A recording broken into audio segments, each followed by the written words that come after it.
Oke, silakan Bu Ti. Dibuka. Assalamualaikum warahmatullahi wabarakatuh. Waalaikumsalam Waalaikumsalam warahmatullahi warahmatullahi wabarakatuh. wabarakatuh. Alhamdulillahirabbil alamin. Kita sekarang bertemu di Zoom Basin Channel ada untuk membahas dari narasumber. Sebelum itu mari kita buka dulu dari Bang Basin Channel. Monggo Bang Basin Channel, silakan. Oke. Terima kasih Bu Ti. Assalamualaikum warahmatullahi wabarakatuh. Waalaikumsalam. Alhamdulillah wa syukurillah, kita panjatkan puja dan puji bagi Allah Subhanahu wa taala, pencipta dan pemilik alam semesta. Oke, untuk mempersingkat waktu karena udah terlalu larut. Pertama-tama saya ucapkan terima kasih karena merupakan suatu kehormatan kedatangan dari kedua narasumber ya. Mulai saya sambut dulu ini kalau Gus Betingnya belum hadir ya? Belum. Oke. Selamat malam ini kepada Pak Pendeta Dr. Elia Tambunan, STH MPD. Selamat malam Pak Pendeta. Oke, kita langsung aja. Yang pada malam hari ini ya berkenan hadir di Zoom Basin JCC channel dan menara-menara siar lainnya yang merupakan bagian dari Yayasan Mujahidin Cakrawala Cemerlang atau biasa disingkat dengan JCC, itu yang aktif di bidang syiar dakwah, kajian-kajian dan berbagai macam disiplin ilmu dan juga tentang kemaslahatan umat serta kemanusiaan diantaranya. Oke.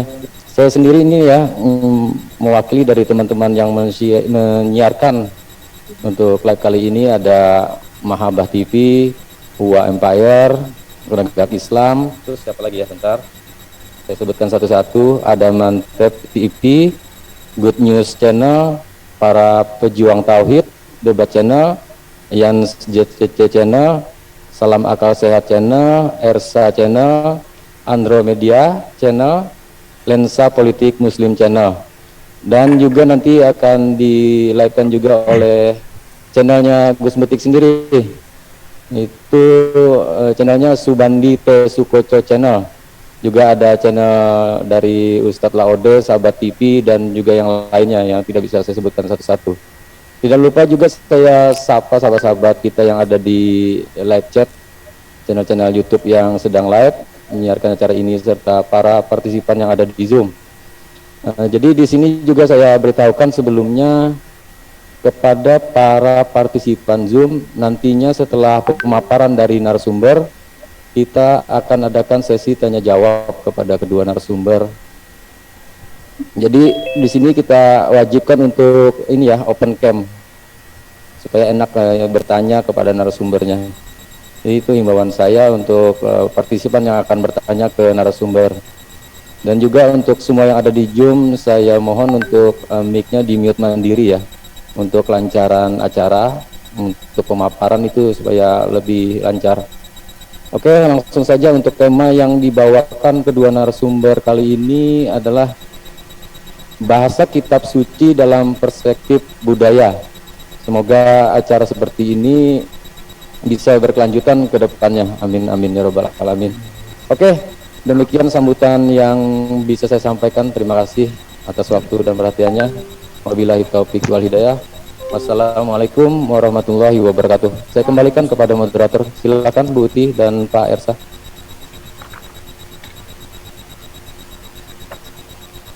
Terima kasih pada Bang Basin.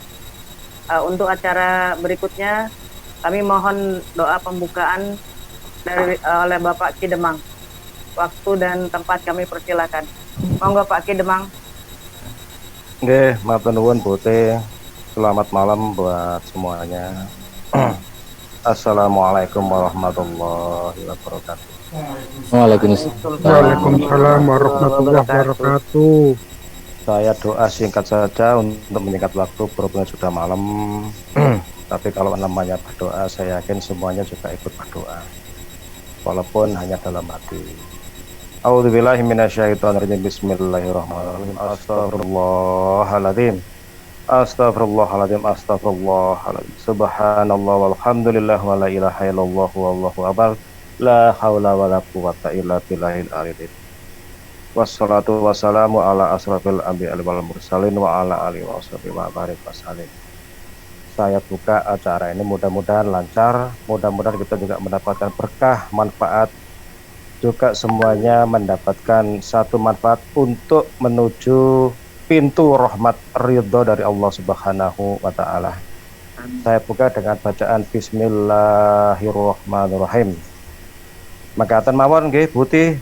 Nggih, matur nuwun Pak Kemang. Assalamualaikum warahmatullahi wabarakatuh. Waalaikumsalam warahmatullahi wabarakatuh. Mari kita beranjak ke acara berikutnya.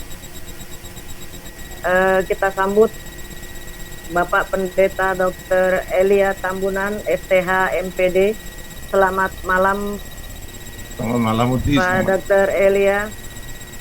Beliau menyesali saya sedikit untuk memberikan biografi singkat. Beliau menyelesaikan studi doktoral di Universitas Islam Negeri Sunan Kalijaga, Yogyakarta pada Oktober 2018 dengan disertasi yang berjudul Islamisme, Kapitalisasi Ruang Kota dan Gerakan Politik Masyarakat Urban. Aliansi Ekonomi Politik PKS, Kristen dan Tionghoa di Salatiga 2019. Beliau juga sebagai pendeta Gereja Pantekosta di Indonesia PGDI wilayah 8 Jawa Tengah. Beliau juga seorang dosen Sekolah Tinggi Teologi Salatiga dan beliau juga pendiri pendidikan non formal Sekolah Alam Jungle School di Jalan Setiaki nomor 37 Waro, Sidomukti Salatiga. Tahun 2018 murid-muridnya dari sejumlah yang ada sudah berada di murid-muridnya dari sejumlah negara dunia. Maaf kalau agak sedikit kepleset lidah saya. Beliau akan memaparkan bahasa kitab suci dalam perspektif budaya. Monggo Pak Pendeta Dr. Elia Tambunan, waktu kami persilakan. Monggo. Terima kasih. Selamat malam teman-teman dimanapun teman-teman berada ya. Selamat malam. Bertemu banyak teman-teman baru di sini. Jujur kan baru bertemu di room ini. Semoga ada pertemuan berikutnya untuk menyambung silaturahmi dan yang lain-lain. Kalau teman-teman ke Salatiga, ayo mampirlah di Jungle School, di sekolah formal, sekolah alam. Penjaga hutannya kan saya, jadi asik-asik aja gitu ya. Oke. Nah, saya sebetulnya menghendaki ini kan ada dialog interaktif, saling bertanya, dengan tentu ada kode etik dalam artian kita orang beragama, orang yang punya etika dan punya tata krama dan punya sopan santun, berbahasa di ruang publik, di ruang umum seperti ini. Artinya kebebasan itu harusnya bisa dimanfaatkan untuk saling belajar. Nah, jadi dengan pemahaman seperti itu, saya tidak akan menjelaskan panjang lebar secara teoretik dipaparkan. Jadi alangkah lebih nikmatnya jika kita sama-sama mendiskusikan apa yang perlu kira-kira didiskusikan. Keranjangnya sudah jelas, bahasan kita, hasil belanja kita malam ini apa itu bahasa kitab suci dalam perspektif budaya. Saya akan masuk dari situ tidak lama karena saya lebih menghendaki pembicaraan antara kita di ruangan ini. Nah, judul ini sangat menarik sebetulnya karena memang ketika bicara kitab suci, agama manapun, kalau kita sudah berani dan sepakat menyebutnya kitab suci, maka itu sudah pasti adalah dalam perspektif budaya. Kenapa? Karena sudah dikitabkan, sudah dijadikan kitab suci. Nah, pertanyaannya memang adalah kitab sucinya siapa? Suci dalam ukuran apa? oleh umat yang mana, oleh kelompok yang mana, aturan-aturan apa yang mengatakan itu suci dan yang lain-lain. Nah, sekaitan dengan itu tentu kita pembahasannya adalah tidak keluar dari bingkai topik yang sudah ditentukan teman-teman di Fordiga ini. Nah, saya ingin menjelaskan sebetulnya tidak dari perspektif Kristen saja. Saya seorang pendeta Kristen. Saya selalu di ruang publik mengatakan, bertanggung jawab saya mengatakan ini, saya mewakili gereja saya, Gereja Pantekosta di Indonesia, karena bagaimanapun saya adalah pendeta di dalam organisasi itu. Itu sebabnya bahasan-bahasan ini adalah bahasan-bahasan yang harus bisa dipertanggungjawabkan ke ruang publik, supaya kita tidak asal ngomong, supaya kita tidak bertujuan untuk menyakiti siapapun. Semoga saja pembicaraan ini memang bisa mengedukasi. Nah, bagaimana kita mau mengatakan misalnya kitab suci itu dari mata bahasa? Mudah saja sebetulnya. Saya justru akan melihat itu dari keahlian saya dari seorang sarjana Pantekosta, karena saya gereja Pantekosta, tetapi studinya di Islam dengan studi Islam SI, ya kan, Islamic Studies dalam bahasa Inggris, atau dirasat Islamiyah biasanya disebut dalam bahasa Arab, itu ingin melihatnya dari studi agama. Jadi kitab suci ini akan saya jadikan sebagai bahan kajian dari sisi akademik. Menurut saya alangkah nikmatnya jika agama itu bukan hanya sebagai jalan iman, tetapi juga harus tidak boleh meninggalkan pemahaman-pemahaman akademiknya, pemahaman-pemahaman keilmuan. Itu penting sekali. Yang kedua ini bisa saling berintegrasi istilahnya, bisa padu melihatnya. Nah, bagaimana kita membuktikan kalau kitab suci itu memang sudah bicara soal perangkat budaya atau juga produk budaya? Saya akan masuk dari kacamata pandang studi agama, dalam hal ini studi Islam. Saya akan menggunakan dari situ. Nanti contohnya bisa dua, Quran dan juga the Bible, Alkitab dalam hal ini. Nah, ada kerangka berpikir yang mudah untuk melihat. Yang pertama misalnya, di dalam bahasa Inggris selalu disebutkan ada zat, ada Tuhan, ada God, ada Allah, ada Yahweh yang mengilhamkan sebagai pemberi ilham mengenai kitab suci itu. Ya, saya berbicara banyak dengan teman-teman yang Muslim, baik itu di kelas di mana saya kuliah di UIN Sunan Kalijaga Yogyakarta, atau teman-teman Muslim yang ada di sekitar saya. Ada orang Muslim tersendiri yang mengakui bahwa Quran itu memang adalah ya Allah sendiri. Nah, kalau di Kristen misalnya, Alkitab itu diilhamkan oleh Tuhan kepada manusia. Nah, masalahnya memang adalah ada perantara yang menerima kitab suci itu lalu diberikan kepada orang lain lewat tulisan, lewat terjemahan dan yang lain-lain. Nah, saya belajar di studi Islam itu Allah yang menginspirasikan, Allah yang mewahyukan, Allah yang menuzulkan firman-Nya kepada Nabi. Pembawanya adalah malaikat. Nah, sama-sama diakui yang membawa adalah malaikat Jibril di dalam bahasa Quran, di dalam bahasa Islam maksud saya. Di dalam bahasanya Kristen, malaikat Gabriel. Saya sebagai sarjana Islam meyakini makhluk ini adalah makhluk yang sama. Di sebelah sana disebutkan Jibril, di sebelah sini disebutkan Gabriel. Sama-sama mewahyukan firman Allah itu dari langit jannah. Karena di dalam langitnya Tuhan sendiri tidak ada buku, tidak ada kitab. Adanya adalah lafaz dari Allah itu sendiri, adanya adalah firman Allah itu sendiri. Maka menjadi kitab suci tentu sudah budaya supaya manusia yang menerima tadi itu bisa membaca pribadi dari Tuhan itu sendiri, kalamnya Tuhan itu sendiri, firmannya Tuhan itu sendiri. Nah, maka untuk bisa dibaca diperlukan ya tadi harus orang beriman. Komunis juga membaca kitab suci misalnya di tempat-tempat tertentu, tapi dia membaca itu sebagai bahan bacaan saja, bukan karena dia membaca atas dasar keimanan. Tentu Muslim dan Kristen membaca atas dasar keyakinan masing-masing bahwa Quran itu adalah kitab suci yang dipercayai oleh masyarakat Islam. Alkitab itu adalah Alkitab firman Allah, firman Tuhan yang diyakini oleh masyarakat Kristen sendiri.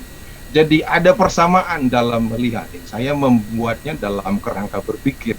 Ada Tuhan yang menginspirasikan, ada Allah yang memfirmankan, ada messenger, ada pesuruh, ada malaikat ciptaan dari Tuhan itu sendiri untuk menurunkan kepada Nabi Muhammad, pada teman-teman di Islam itu, kepada penerima kitab suci, penulis kitab suci di Kristen. Nah, masalahnya ada dua memang. Satu di sini penulis, satu adalah falafal. Itu perbedaannya di situ. Ya, Nabi menghafalkan, sahabat juga menghafalkan. Nah, para penerima wahyu di dalam Kristen, mereka menerima lalu menuliskan, lalu menyebarkan. Ada perbedaan proses di sini yang saya maksudkan. Tetapi sumbernya sama. Yang kita sebut dengan Tuhan atau Allah atau Yahweh di dalam Yahudi misalnya ada malaikat. Misalnya saja bisa dari kitab suci. Janganlah dulu dibilang kalau kitab sucinya orang Kristen itu sudah dipalsukan, sudah diganti-ganti, jangan sampai ke situ dulu. Kalau mau didiskusikan nanti boleh juga. Tetapi misalnya di Lukas pasal 2 kan bisa dibaca misalnya seperti ini ya. Soal pemberitahuan tentang kelahiran Yesus. Ya, saya akan membacakan saja teman-teman supaya bisa mendengar. Dalam bulan yang ke-6 Allah menyuruh malaikat Gabriel ke sebuah kota di Galilea bernama Nazaret kepada seorang perawan yang bertunangan dengan seorang bernama Yusuf dari keluarga Daud. Nama perawan itu Maria. Kata perawan jelas di situ disebutkan Maria. Ketika malaikat itu masuk ke rumah Maria, ia berkata, "Salam hai engkau yang dikaruniai Tuhan menyertai engkau." Maria terkejut dengan perkataan itu, lalu bertanya dalam hatinya, "Apakah arti salam itu?" Kata malaikat itu kepadanya, "Jangan takut hai Maria, sebab Allah beroleh kasih karunia, sebab engkau beroleh kasih karunia di hadapan Allah. Sesungguhnya engkau akan mengandung dan akan melahirkan seorang anak laki-laki yang hendaklah engkau menamai dia Yesus." Jadi Jibril itu memberitakan firman, menyampaikan firman kepada Maria bahwa engkau akan menamai dia Yesus. Nah, nanti kita bahas di situ ya. Terus ayat selanjutnya, ia akan menjadi besar dan akan disebut anak Allah. Kalimat ini kalimat dari Jibril sendiri, bukan kitabnya orang Kristen, bukan orang Kristen yang membaca, tapi ini firman Allah yang disampaikan oleh malaikat Jibril, malaikat Gabriel. Ia akan menjadi besar dan akan disebut anak Allah yang maha tinggi. Dan Tuhan Allah akan mengaruniakan kepadanya tahta Daud bapa leluhurnya, dan ia akan menjadi raja atas kaum keturunan Yakub sampai selama-lamanya, dan kerajaannya tidak akan berkesudahan, dan yang lain-lain. Jadi ini contoh dari kitab suci itu menjadi budaya karena firman Allah itu akhirnya dikitabkan, dibukukan, lalu kita baca. Di Islam cara membaca kitab suci ada aturan-aturannya. Di Kristen juga ada aturan-aturannya. Ilmunya juga ada. Di Kristen biasanya disebut tafsir, atau juga yang lebih modern disebut dengan hermeneutika misalnya. Saya paham betul kata hermeneutika itu ada yang mengharamkan di kelompok-kelompok Muslim tertentu. Tetapi tafsir kan maksudnya secara esensi di situ. Jadi itu contoh bagaimana kitab suci itu menjadi sesuatu yang sangat budayawi karena manusia yang ingin memahami dari pribadi dari Allah itu sendiri. Nanti di Kristen prosesnya ada melibatkan Roh Kudus dan yang lain-lain. Tetapi ada yang esensi di situ bahwa memang ada orang yang menerima. Maka saya sebagai pendeta Kristen ingin mengatakan begini, kenapa Alkitab itu kita yakini, kami yakini sebagai orang Kristen adalah firman Allah. Jangan lupa, itu adalah produk budaya manusia Kristen itu yang menyepakati secara umum saja. Kami menaruh iman kami di sana bahwa itu adalah firman Allah.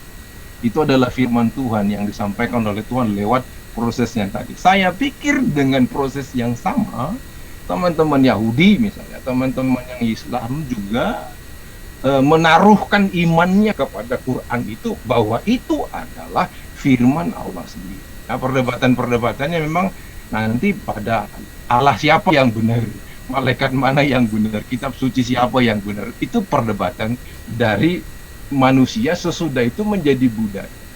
Saya sampaikan di sini penjelasan saja supaya kita bisa berbicara lebih asik. Terima kasih, selamat malam teman-teman.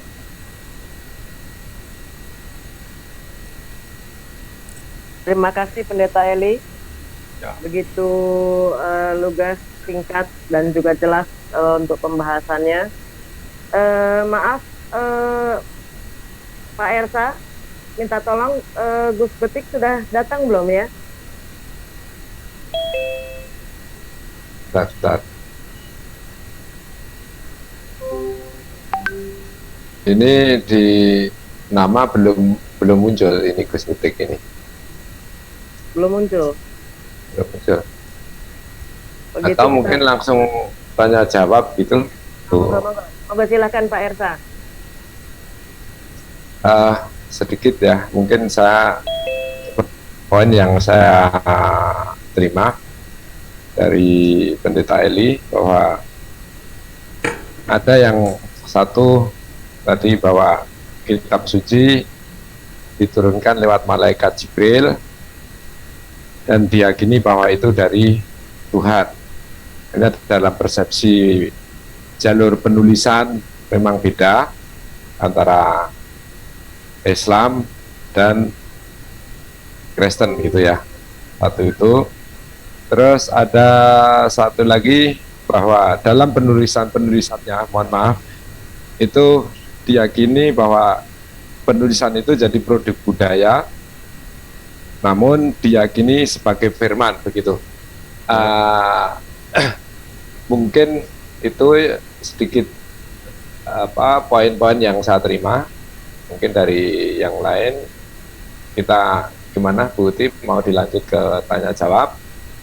Monggo Pak Ersa. Ini yang raise hand belum muncul. Siapa mau raise hand? Coba saya iniin dulu. Ini Bu Sair nih. Diwajibkan untuk penanya open cam ya. Iya. Untuk Adek Yang, silakan monggo Adek Yang.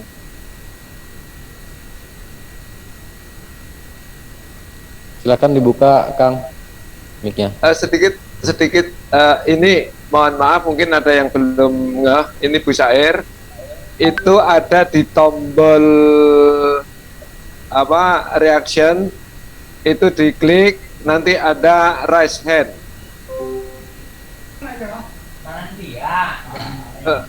Reaction bawah ada raise hand.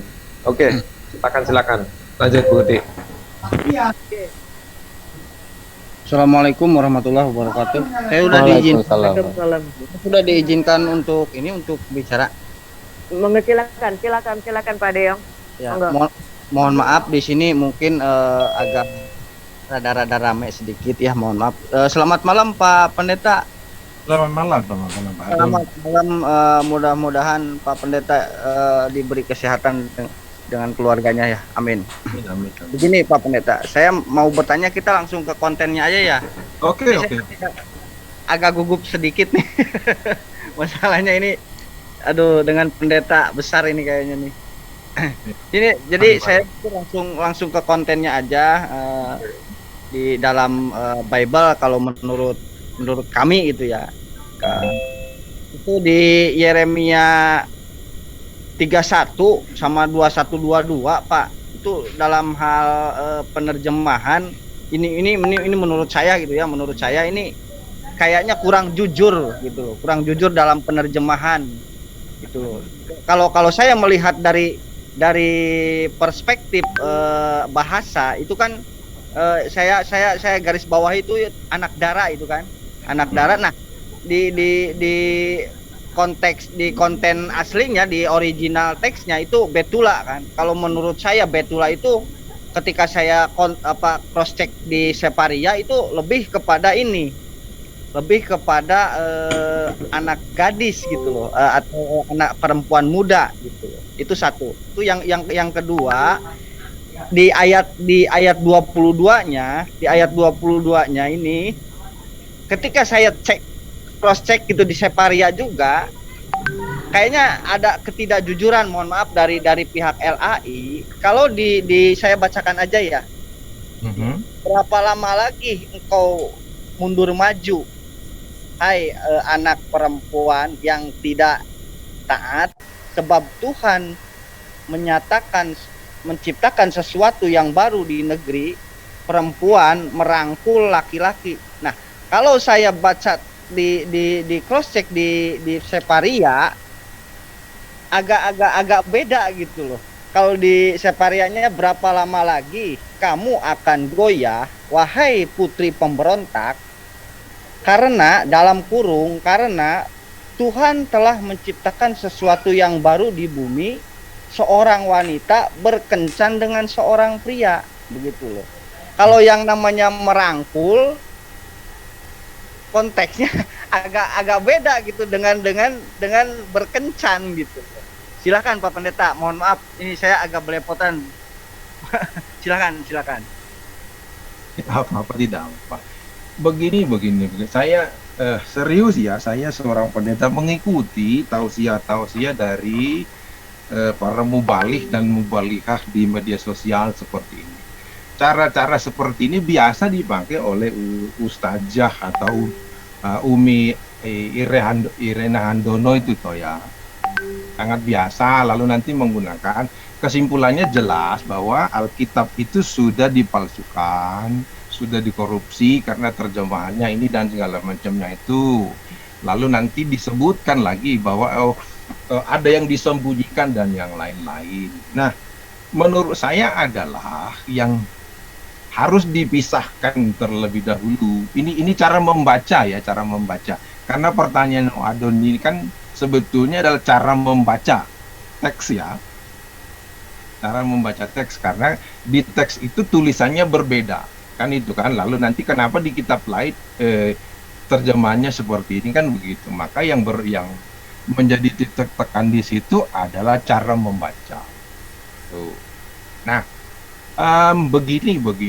Saya sekali lagi saya kembalikan, contoh-contoh seperti ini biasa dipakai. Ustadz Kainama juga biasa menggunakan cara seperti ini. Terus dan yang lain-lain. Saya sudah sebutkan tadi Umi Rene itu sudah juga menggunakan cara-cara yang sama. Nah, begini saja. Jangan membaca ayatnya itu satu-satu ayat gitu ya. Ayo diteruskan bacaannya mulai dari, misalnya kalau satu pasal itu di dalam Alkitab itu, ayo dibaca keseluruhannya supaya nanti substansi bacaannya, isi dari atau makna utama dari firman itu bisa terbaca. Tuh. Ya, jadi nanti yang biasa dipakai, contoh ini kan cara membaca bahwa Muhammad itu sebagai Sallallahu Alaihi Wasallam sudah dinubuatkan di dalam kitab sucinya orang Kristen. Lalu contohnya nanti ada Yohanes pasal 14 ayat dan yang lain, ayat pasal 16 juga yang mengatakan penghibur dan yang lain-lain. Lalu dipilih ayat-ayatnya kan yang mengatakan seperti itu. Nah, kalau berhenti di satu ayat, nah kesimpulan-kesimpulan itu bisa dibangun. Tapi ketika diteruskan pada ayat selanjutnya, nanti juga menjadi persoalan-persoalan tersendiri gitu. Nah, jadi saya hanya menyarankan, saya pun harus seperti itu. Teman-teman yang membaca kitab sucinya Islam dalam Al-Quran harus juga membaca tuntas gitu. Ya, harus membaca tuntas karena begini. ada cara yang sama, ada proses yang sama dari dua, sebetulnya tiga lah ya. Yudaisme, ya dalam hal ini Yahudi, Kristen, Nasrani atau juga Islam, Quran dalam hal ini. Ada cara yang sama. Apa itu? Asbabun nuzulnya satu ya. Yang kedua adalah proses dari akhirnya terjadi asbab nuzulnya itu. Misalnya begini, karena ada persoalan-persoalan di tengah umat, lalu turun firman Allah. Ya, misalnya kita perjanjian baru itu sesudah kisah para rasul, mulai dari kitab Roma nanti sampai kepada kitab sebelum kitab Wahyu, semuanya sama. Ada masalah di gereja Korintus misalnya, ada persoalan apa, lalu turun atau datang surat firman Tuhan yang ingin menuntaskan persoalan itu, paling tidak memberikan panduan-panduan sesuai dengan firman Tuhan. Nah, kalau dibaca hanya satu ayat, nanti isi dari keseluruhan surat itu menjadi dibawa kemana-mana sesuka-sukanya. Saya pikir juga sama. Kalau saya membaca misalnya Quran hanya satu ayat, kan ayat sebelumnya dan sesudahnya nanti saya jadi tidak paham. Bisa satu ayat itu ditarik kemana-mana. Saya pikir harus cara yang benar membaca. Saya lebih mengarahkan pertanyaan ini dengan jawaban, ayo jangan baca satu ayatnya. Karena nanti banyak masalah. Serius. Kalau motifnya bagus untuk memahami agamanya orang, sangat senang jika membacanya memang semuanya sampai selesai. Ibarat menulis surat cinta, ibarat ya. Kalau cuma satu baris, kan jadi di baris-baris yang lain mungkin inti persoalan soal cinta itu kan tidak dipahami. Saya pikir itu jawaban yang paling membantu semua orang. Supaya jangan sampai nanti ributnya kita kan karena ayat ini berkata begini, lalu ditarik ke ayat lain. Itu masalah, Ustaz. Itu yang tidak boleh sebetulnya. Tuh. Saya menjawab dengan cara seperti itu. Mudah-mudahan nanti bisa dilanjutkan lagi dengan pertanyaan-pertanyaan supaya kita sambung pertanyaan itu atau jawaban itu untuk menjawab yang lain.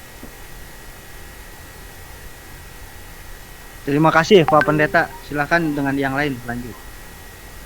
Oke. Terima kasih Pendeta Eli, Bang Eli. Untuk pertanyaan kedua kepada Bapak Ahmad Wakid, dipersilakan. Selamat malam Pak Pendeta, salam sejahtera selalu. Selamat malam juga. Selamat malam. Ya, terima kasih sekali ya tadi atas penjelasannya. Judul yang diangkat sangat menarik ini. Bahasa kitab suci dalam perspektif budaya. Di situ ada kata bahasa, kitab suci, dan budaya. Tiga ini yang saya garis bawahi. Mohon maaf kalau pertanyaannya agak panjang sedikit. Pertama, enggak tahu ya ini pertanyaan atau pernyataan ya. Secara bahasa tadi juga ada penanya sebelumnya menanyakan masalah problematika penterjemahan. Ini saya mencoba menarik dalam kata bahasa ini perbandingan antara Bible dan Al-Quran. Kalau dilihat di Al-Quran, memang kita punya banyak terjemahan dengan bermacam-macam bahasa, ratusan bahasa yang sudah diterjemahkan. Tetapi di sana bahasa asli tidak akan dihapus. Sehingga apabila ada perbedaan dalam bahasa, kita bisa mereferensi directly kepada bahasa aslinya, yaitu bahasa Arab. Sementara di sisi lain, Bible adalah penterjemahan dari terjemahan ke terjemahan, yang kemungkinan terjemahan yang awal atau kedua atau ketiga atau selanjutnya tidak sesuai dengan bahasa aslinya. Dan sampai saat ini sulit untuk mendapatkan bahasa aslinya Bible. Itu yang berkenaan dengan bahasa dan terjemahan. Kemudian kitab suci, kami masih meyakini Al-Quran adalah kitab suci. Sementara di dalam pandangan kami, mungkin juga bisa salah, kami mohon diluruskan, di dalam Bible bahasa asli tidak ada, kemudian yang suci yang mana? Sedangkan kitab dalam Bible adalah kitab dari terjemahan ke terjemahan. Apakah arti suci di situ dalam arti majaziyah? Oke. Itu yang kedua. Pertanyaan yang ketiga berkenaan dengan budaya. Mohon maaf sekali lagi, saya bukan orang Nasrani dan mempunyai pengetahuan yang sangat minim tentang sejarah Kristen. Setahu saya, agama Kristen ini besar di budaya bukan pada budaya Bani Israel, tetapi lebih kepada budaya Romawi Yunani. Sehingga banyak kembali kepada atas bahasa yang memiliki sedikit perbedaan.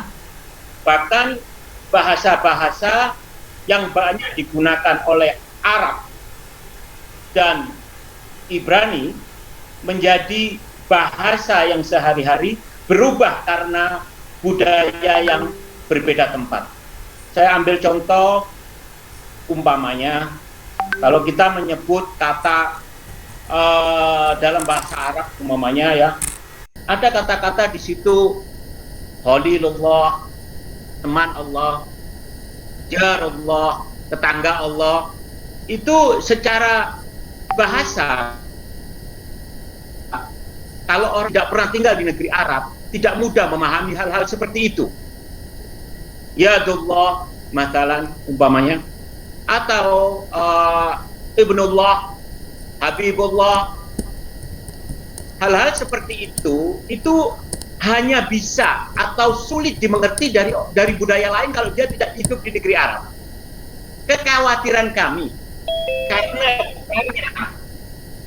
budaya Kristen ini bukan di negara aslinya, ya, maka bahasa-bahasa itu akan berubah arti.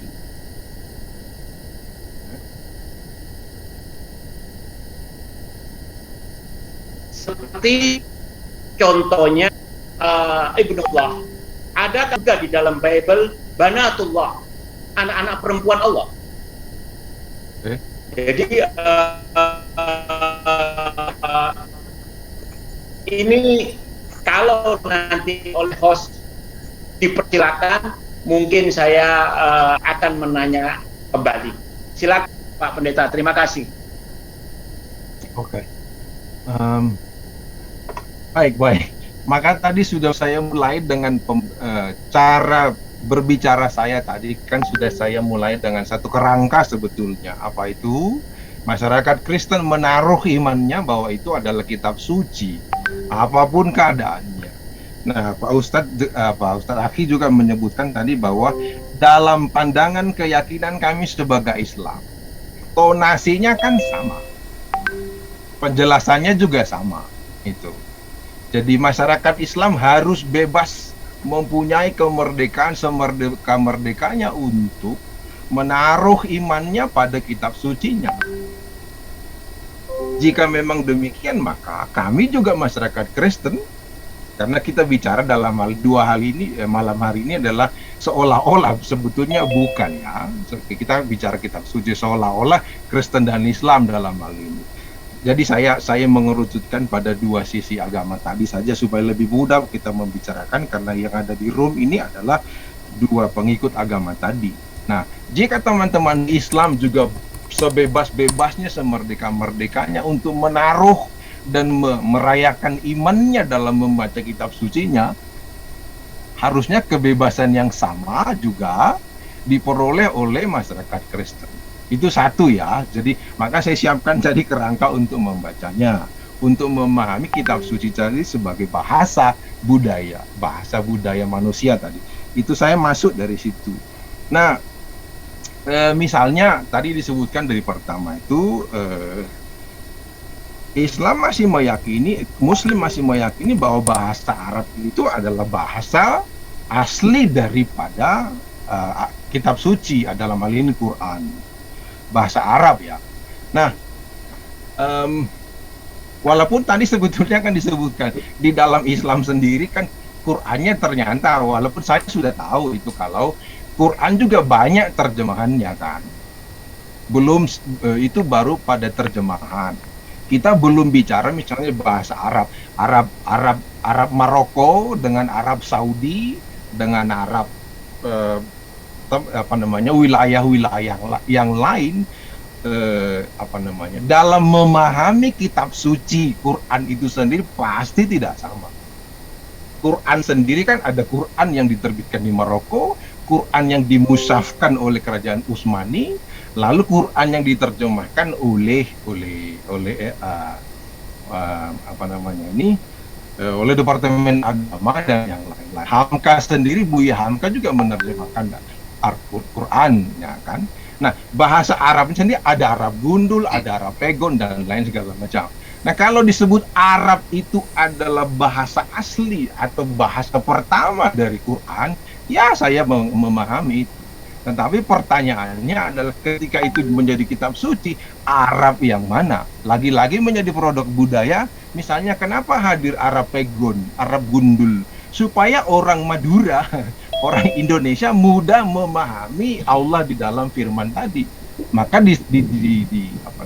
saya mengikuti mata kuliah matrikulasi bahasa Arab di UIN, jadi paham ya soal seperti itu ya.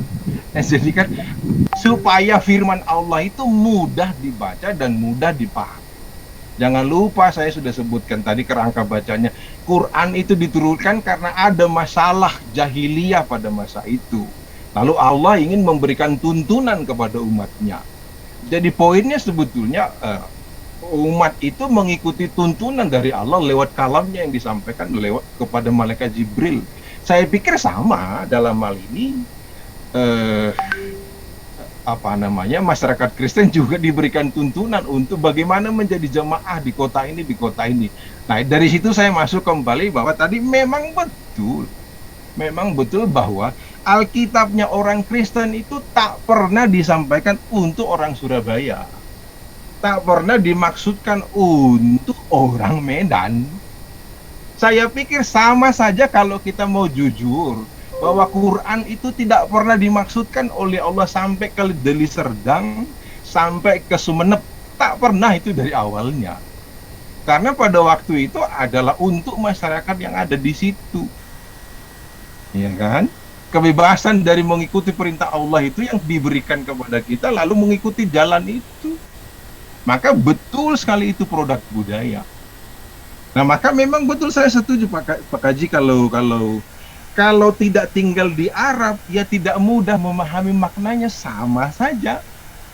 Kalau tidak mengerti, saya justru lebih ekstrim misalnya mengikuti cara berpikir tadi. Kalau teman-teman Islam tak menerima Yesus sebagai Tuhan dan Juru Selamatnya di dalam hidupnya, ya tak akan mungkin menerima Yesus itu sebagai Tuhan, kan semudah itu sebetulnya. Ya.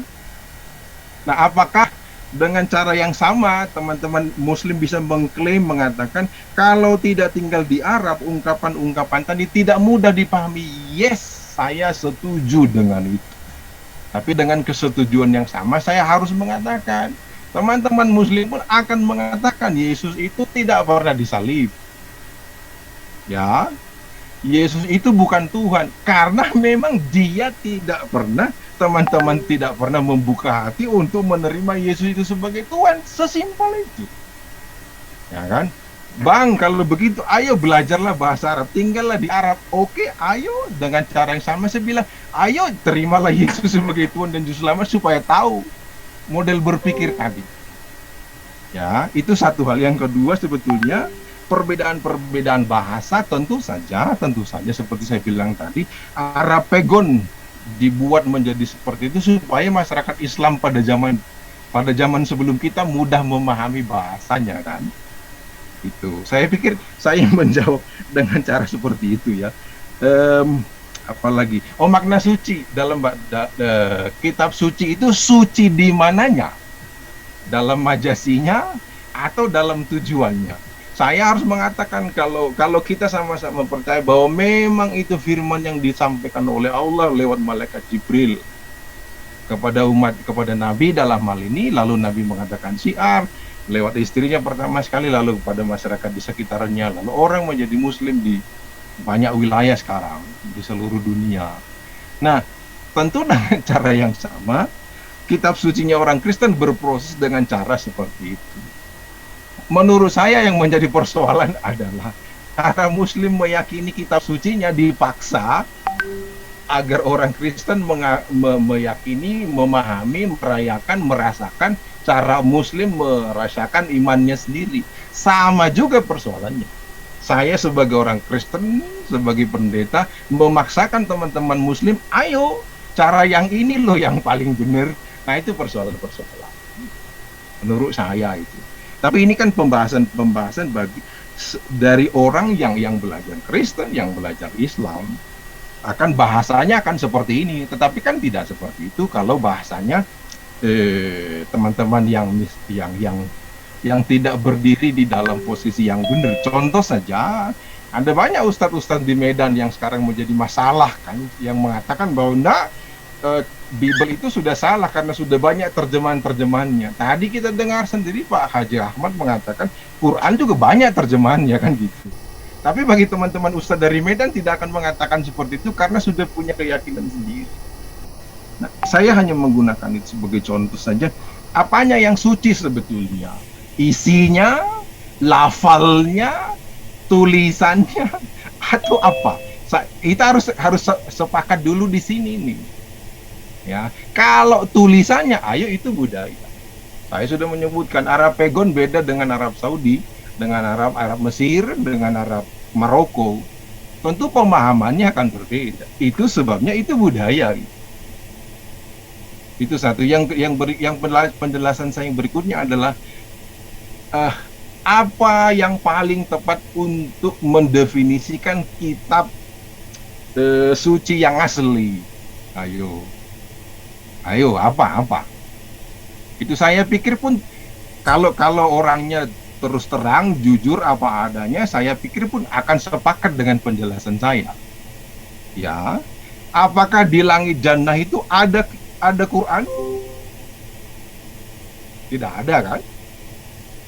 Apakah di surga ketika Roh Kudus mengilhamkan firman-Nya ada buku yang tertulis, ada kitab yang tertulis? Juga tidak ada. Ayo. Itu. Nah, makanya yang asli apanya yang asli? Ayo. Ini harus didiskusikan supaya lebih mantap gitu. Apa yang asli? Definisi asli di dalam ukuran kitab suci itu apa? Kalau teman-teman nanti bertanya kepada saya sebagai seorang pendeta, saya akan kasih jawabannya. Teman-teman yang dari Muslim, tolong berikan jawabannya ke room ini. Yang disebut asli dari Quran itu apa? Supaya nanti kita berdiskusi. Saya menjawabnya begitu, Pak Kiai. Saya berkomentar lagi sedikit. Boleh. Kalau menurut saya boleh. Ya. Terima kasih Pak Pendeta. Tadi rupanya Pak Pendeta tidak memahami. Sebentar, maaf Pak Ahmad Rakit, maaf. Sebentar, kita sambut dulu Bapak Gus Petik. Sudah hadir di sini. Selamat malam, Gus Petik. Assalamualaikum, Bu. Waalaikumsalam warahmatullahi wabarakatuh. Alhamdulillah sudah sampai rupanya. Bagaimana kondisinya, Gus Petik? Ini masih kedinginan saya, Bu, sakit. Oh, tapi bisa dilanjut? Tadi mohon maaf ada sinyalnya bermasalah. Oke, nggak apa-apa. Mas Ersa, monggo, Mas Ersa. Oh, oke. Terima kasih. Ini tadi itu mungkin sedikit ya. Tadi Pak Ahmad memberi tanggapan sedikit. Bisa Bang Eli dilanjut tanggapan Bang Ahmad? Silakan, silakan. Silakan dibuka mic. Ya. Oke, terima kasih. Assalamualaikum Gus Beti. Waalaikumsalam, saudaraku. Tadi rupanya pertanyaan saya tidak dipahami secara baik oleh Pak Pendeta. Pertama, yang saya maksud, topik bahasan ini kan ada bahasa, kitab suci, dan budaya. Sementara budaya Kristen itu dibesarkan bukan di negara aslinya, tapi di Yunani, di Romawi. Itu pengetahuan saya. Mungkin ada teman-teman yang lain bisa nanti memberikan tambahan. Itu ya. Kemudian tadi saya berikan contoh, apabila bahasa itu budayanya sudah berbeda dengan bahasanya, maka akan terjadi banyak kesalahpahaman yang nanti akan berdampak kepada pemahaman tentang terjemahan. Tadi saya contohkan, Ibnullah, Yarullah, Khairullah, itu dalam bahasa-bahasa Arab sangat mudah dimengerti. Tetapi begitu Anda masuk dalam bahasa yang lain, Ibnullah diartikan anak Tuhan. Ada juga kitab lain, Banatullah, putri-putri Allah. Ada juga, saya pernah terlintas di Bible, tapi saya lupa, saya bisa cari ayatnya. Ada putri-putri Allah di dalam Bible, saya pernah terlintas. Kemudian masalah bahasa, mungkin kita memahami banyak tentang bahasa Arab. Bahasa Arab itu satu, tidak banyak. Yang berbeda adalah slangnya. Orang Maroko bisa berbahasa Arab baik dengan orang Suriah. Orang Maroko bisa berbahasa Arab baik dengan. Yang berbeda adalah slang. Bahasa Arabnya satu. Orang Maroko memahami Quran Utsmaniyah. Orang Maroko, orang Saudi memahami Quran Maroko. Tidak ada bedanya. Qurannya satu, bahasanya satu. Kalau Anda mengatakan terjemahan, terjemahan tentunya mengerti oleh bahasa lokal setempat. Tapi keuntungan bagi Quran, apabila ada perbedaan dalam terjemahan, kita bisa mengambil reference kepada bahasa aslinya. Sementara di Bible hal itu tidak terjadi. Itu yang kita udah bisa ditangkap. Mungkin perlu saya perjelas, mungkin arahnya bahwa tadi intinya bahasa yang muncul Arab memang untuk orang Arab dan berkembang di Arab, itu Islam. Sementara dari Pendeta Eli mungkin arahnya bahwa Nabi Isa itu berkembang dan banyak di Romawi, dan bahasa yang muncul bukan bahasa Indo pada saat diturunkan dan berkembang di Romawi. Mungkin itu arahnya. Oke, terima kasih. Silakan dilanjut. Terus mungkin setelah ini gimana Bu T? Ini kan ada Gus Bete, apakah baiknya gimana? Monggo nanti setelah jawaban pendeta ini silahkan mungkin Bu T. Oke. Maka dulu ini untuk sesi jawaban, habis itu baru selanjutnya. Baik, silahkan Pendeta Eli, silahkan menjawab. Saya harap dengan singkat dan jelas, supaya ada waktunya untuk Pak Gus Beti. Oke, silakan Pak Pendeta Eli. Oke, Bang Sukoco nanti bisa menjelaskan soal sebetulnya di YouTube-nya beliau begini-begini kan saya mengikuti semua YouTube-nya beliau. Ada bahasa Arabian gitu. Jadi Quran yang kita terima sekarang itu bukan asli, itu bahasanya beliau, nanti bisa menjelaskan. Moga berani menjelaskan di room ini sebetulnya. Yang asli itu kan Arabian. Nah, itu tadi yang saya bilang tadi itu kategori dari asli itu apa? Definisinya apa? Harus jelas dulu. Iya kan? Itu tadi karena tadi kan orang Maroko memahami Alkitab Quran Utsmani ya karena sudah dimusafkan kan begitu ya. Tuh, jadi kan sudah dibuat standar umumnya yang kita kenal sekarang. Tapi kan sebelumnya ada juga Quran-Quran yang lain. Saya menjelaskannya seperti itu. Terus orang Kristen tidak berkembang di budaya aslinya. Sama saja menurut saya. Maka kita mau pilih mana? Apakah kita berkristen seperti orang Belanda? Apakah kami berkristen seperti orang Mesir? Nanti yang masih seperti ya masih kerudungan, masih jilbaban, juga masih pakai nikab, pakai burqa dan segala macamnya. Misalnya Kristen Koptik itu kan masih banyak sekarang. Nah, apakah teman-teman yang Muslim itu berbudaya seperti masyarakat Badui atau masyarakat Saudi Arabia yang keren sekarang, bajunya juga lengannya tidak ada juga yang seperti itu kan. Nah, ayo kita pilih. Menurut saya budaya Indonesia yang sekarang sudah sangat asik, sudah sangat baik. Kita bisa di room begini kan masih ada yang merokok, boleh asik-asik aja kan begitu. Nah, kalau di budaya asli Nabi saya pikir tidak boleh yang seperti ini kan. Ibu yang ada di Amerika, ibu syair, tidak mungkin boleh pakai topi ketika zaman Nabi. Nah, makanya kita pilih budaya yang mana itu. Karena yang poinnya sebetulnya kan menjadi suci karena kita kerjakan. Walaupun dari sananya memang Quran itu diturunkan dalam keadaan suci. Tapi maknanya adalah ayo diamalkan gitu. Karena itu poin pentingnya. Saya menjawab seperti itu supaya nanti kita bisa bicara lebih lanjut. Ada Gus Betik yang baru datang. Mari Bang. Streaming. Tuh Bang. Streaming.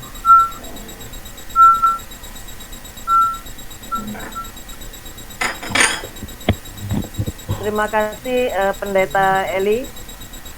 Monggo silakan kita stop dulu untuk prosesi pertanyaan pada Pendeta Eli.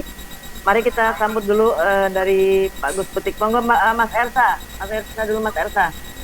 Assalamualaikum warahmatullahi wabarakatuh. Waalaikumsalam warahmatullahi wabarakatuh. Mas Ersa, monitor. Monggo Mas Ersa. Oke, Terima kasih. Mungkin gini, ini mungkin Gus Betik silakan memberi paparannya. Tadi Pendeta Eli sudah. Jadi nanti habis itu mungkin pertanyaan kita kasih ke TikTok, ke Gus Betik dari yang sebelum paparan, terus nanti baru gantian dari Pendeta Eli sama Gus Betik gitu ya Bu Uti ya. Oke, Mas Ersa, saya minta tolong Mas Ersa bacakan biografi beliau dulu sementara, sedikit. Oke. Ya, Oke, ya. silakan.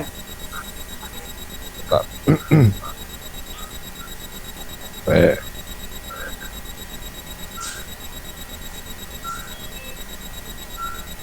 Sopo ini? Ini Gus Betik ini nama lengkapnya Insinyur Subandi T. Sukoco. Menyelesaikan studi S1 Malang dari tahun 84 sampai dengan 90. Dan skripsi berjudul Ocean Research. Beliau aktif di gerakan dakwah di Forum Arimatea Indonesia bidang investigation lapangan, kelompok kajian di Omah Ngaji Ojo Gelo. Nah, mungkin itu sedikit. Mungkin waktu selanjutnya silahkan Gus Betik untuk memberi paparannya.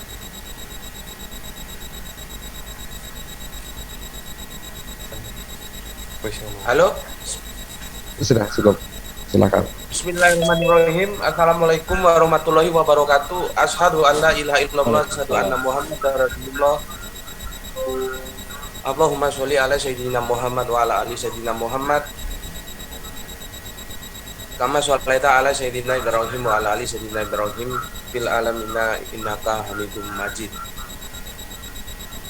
Pertama yang aku sampaikan, aku minta maaf kepada semuanya, baik viewer maupun narasumber saudaraku yang aku kasihi, Kang Mas Recording in progress.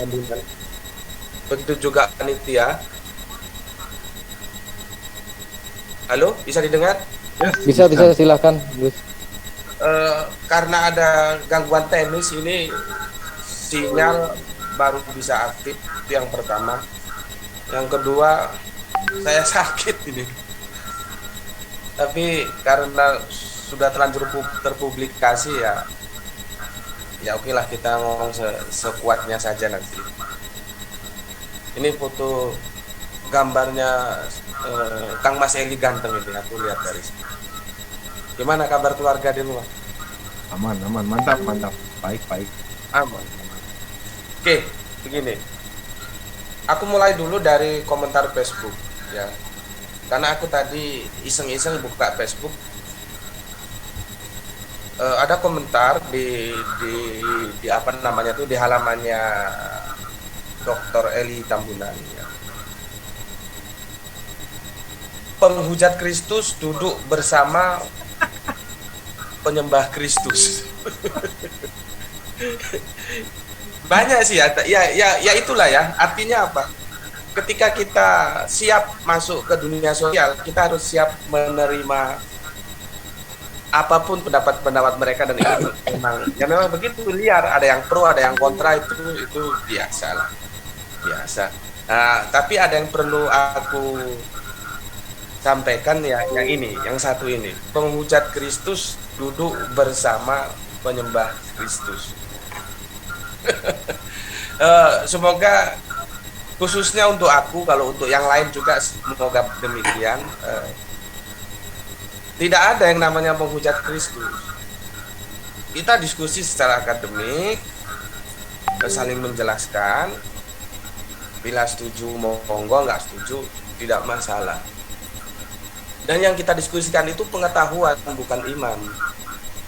Karena iman tuh tidak bisa didiskusikan. Karena orang kalau sudah iman mau gimana lagi? Yang kita diskusikan itu pengetahuan, tentunya dengan parameter-parameter akademis. Jadi tidak benar kalau, silakan lihat itu, saudaraku Eli Tambunan sudah lihat video-videoku. Ada nggak satu video saja aku menghujat Kristus? Ya, semoga tidak ada lagi tanggapan seperti ini ya. Karena apa? Aku juga memegang 1 Petrus 3:15. Tetapi kuduskanlah Kristus dalam hatimu sebagai Tuhan, dan siap sedialah pada segala waktu untuk memberi pertanggungan jawab kepada orang yang meminta pertanggungan jawab dari kamu tentang pengharapan yang ada padamu, tetapi haruslah dengan lemah lembut dan hormat. Jadi aku ini recording in progress. Gimana? Lanjutkan, Gus. Dalam rangka memberikan pertanggungan jawab tentang Kristus yang aku pahami. Itu loh. Nggak ada namanya menghujat karena secara pribadi itu recording tidak bagus. Islam juga tidak dibolehkan kan menghujat. Jadi semoga pandangan teman-teman yang seperti itu recording in progress. Yang itu jauhlah terbelakang sudah gitu ya, kita buang jauh-jauh, nggak ada saling hujat. Jadi kalau kita tidak sama dalam mencikapi Yesus, itu bukan berarti yang tidak sama dengan kamu terus menghujat, itu kan jadi kacau nanti. Ya, jadi seperti yang aku bilang tadi, tidak ada. Oke, berikutnya dari anuku sendiri, dari halaman apa namanya halaman Facebookku sendiri. Begini, ini dari seseorang, katanya nggak bakalan mau dialog via Zoom, sekarang kok mau. Terus aku bilang, kenapa rupanya? Gitu. Karena gini, parameter berpikir kita tentang dialog, tentang debat, itu kan bias juga, gitu loh. Aku Zoom itu sudah 3 kali ini, 2 kali dengan teman Kristen dari apa namanya itu ya. Waktu itu kita diskusi tentang hukum itu tumpul ke mayoritas, tajam ke minoritas, dan kita asik saling mendiskusikan itu. Dan aku bilang tidak benar, orang buktinya orang Islam juga yang penjara yang banyak kok. Berikutnya ya, dengan teman Islam juga, dengan sahabat TV nggak salah. Dan 3 kalinya ini, jadi sudah 3 kali aku job. Masalahnya dialog seperti apa yang aku nggak mau kalau itu dialog lewat jom atau debat lewat jom. Seperti yang aku bilang tadi, kita memang belum sepaham seolah-olah kalau debat itu gimana gitu, kalau dialog itu gimana gitu. Aku sama Eli ini seperti kakak adik, kami sama-sama orang Siantar gitu loh. Jadi nanti paling aku menjelaskan, Eli menjelaskan, ya sudah, kalau mau ikut monggo, nggak mau ikut monggo, gitu aja. Tapi kalau perdebatan, karena gini ya, kalian boleh tahu, Mas Eli Tambunan ini seorang akademisi, dia bukan debator. Bahkan boleh tanya, aku selalu memberikan endorse kepada dia untuk selalu menulis kajian-kajian tentang Islam yang itu sangat bagus lagi, karena dia juga cum laude di UIN ya. Artinya apa? Aku sangat respect ketika dia menjelaskan dengan Islam, itu dia tidak intervensi dengan keimanan dia. Jadi dia memang tracknya itu sudah benar, dia mengambil track sebagai akademisi, bukan sebagai debator. Nanti bisa tanya. Bahkan kemarin aku memberikan sebuah endorse tentang Sekolah Tinggi Teologi Salatiga, di mana beliau yang mengajar. Aku sampaikan bahwa teman-teman Kristen kalau mau belajar Islam silahkan daftar ke Sekolah Tinggi Teologi, kan di sana akan diajar oleh seseorang yang cukup mumpuni. Gitu. Ya, jadi itu yang dimaksud. Kenapa ada dialog yang mau, ada dialog yang tidak mau via Zoom. Ya, yang pertama tentang itu tadi, parameter kita tentang apa itu dialog, apa itu debat juga kan belum jelas gitu. Tetapi kalau pertarungan sesama debator, itu aku mau di lapangan, harus kita ketemu muka. Contohnya ketika dulu sudah disepakati dan proposalnya sudah aku terima semua, bahkan aku ingin debat itu digelar di Batam sana, di tempat beliaunya menjadi rektor kalau nggak salah. Tapi akhirnya beliau mentahkan lagi dengan ngomong kita jom saja. Aku nggak mau, karena perdebatan yang seperti itu nanti kita akan lari dalam teks-teks yang itu harus rinci. Nah, kalau di sini rinci gimana? Kadang-kadang sinyal hilang, kadang-kadang apa hilang, itu yang aku maksud. Tapi kalau ini kan sekedar kita ngomong-ngomong seperti gini, kalau ada kopi ya kita bisa minum kopi, setuju monggo, nggak setuju gitu. Oke, itu mukadimahnya. Sekarang aku masuk ke inti permasalahan. Judul kita adalah sebentar nih. Bentar ya, aku lihat dulu. Tadi aku sudah screenshot, tapi gimana ini? Kitab suci dalam perspektif bahasa, kitab suci dalam perspektif budaya. Itu judul kita. Jadi judul itu akan menjadi batasan, akan menjadi constraint untuk kita tidak bicara kemana-mana. Yang kita bicarakan bahasa apa kitab suci, dalam perspektif apa? Dalam perspektif budaya. Itu aja, kita nggak usah kemana-mana. Masalahnya kita sepakat tidak bahwa kitab suci itu tidak sama dengan terjemahan kitab suci. Nah, ayo. Kalau itu kita tidak sepakat ya tidak ketemu. Tapi kalau kita sepakat bahwa kitab suci itu tidak sama dengan terjemahan kitab suci, artinya terjemahan kitab suci bukan kitab suci, kan begitu. Nah sekarang kalau ditanya apanya yang suci, ya kalau kita lihat judulnya ya bahasanya.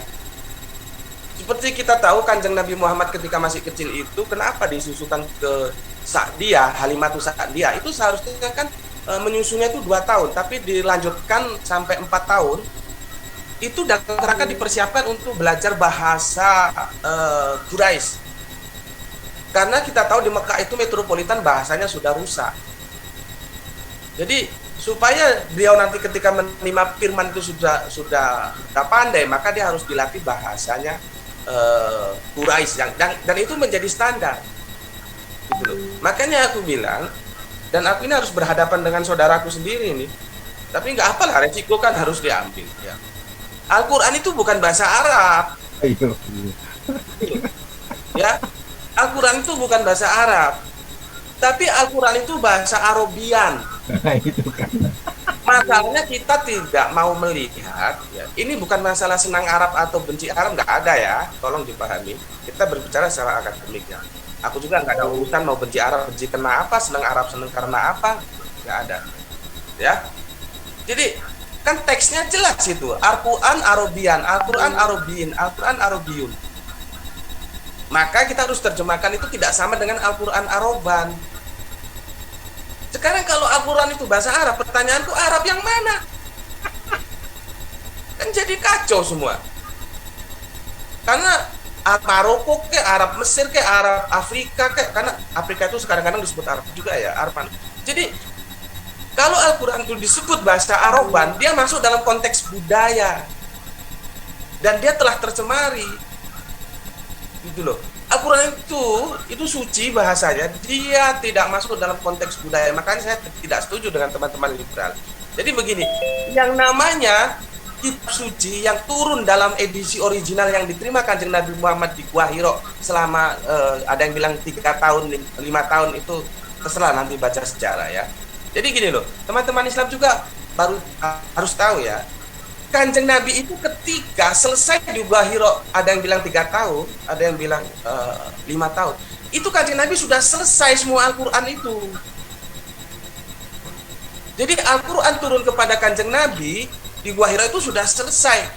Jadi posisinya begini, di Gua Hiro Kanjeng Nabi menjadi muridnya Jibril.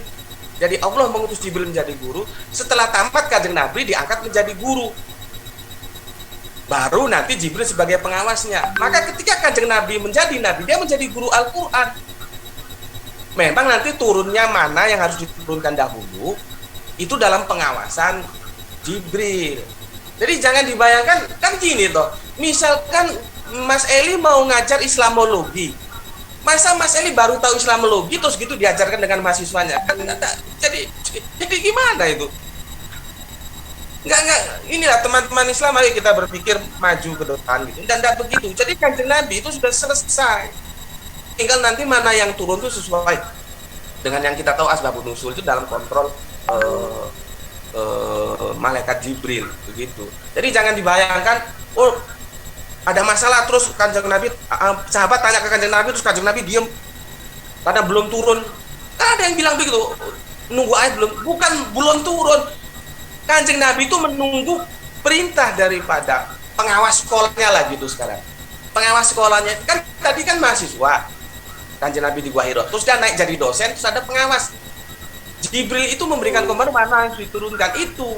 Jadi jangan dipahami Kanjeng Nabi belum tahu Al-Quran. Bagaimana kalau antara mahasiswa dan dosennya itu tentang satu pelajaran tertentu itu waktunya relatif. Misalkan baru tadi malam Mas Eli belajar Islamologi terus besok pagi baru ngajarkan, ya enggak gitulah. Jadi sudah selesai. Jadi begitu yang dimaksud dengan bahasa kitab suci dalam perspektif budaya, apa yang suci bahasanya. Terus kenapa harus dipisahkan dari antara Arabian dan Araban? Karena kalau dia masuk dalam konteks budaya, maka sudah tidak absolut, sudah relatif. Masalah nanti ditulis masuk dalam konteks budaya tentu. Terus nanti ada namanya apa, dikasih, dulu kan gundul semua itu, dikasih harokat tentu.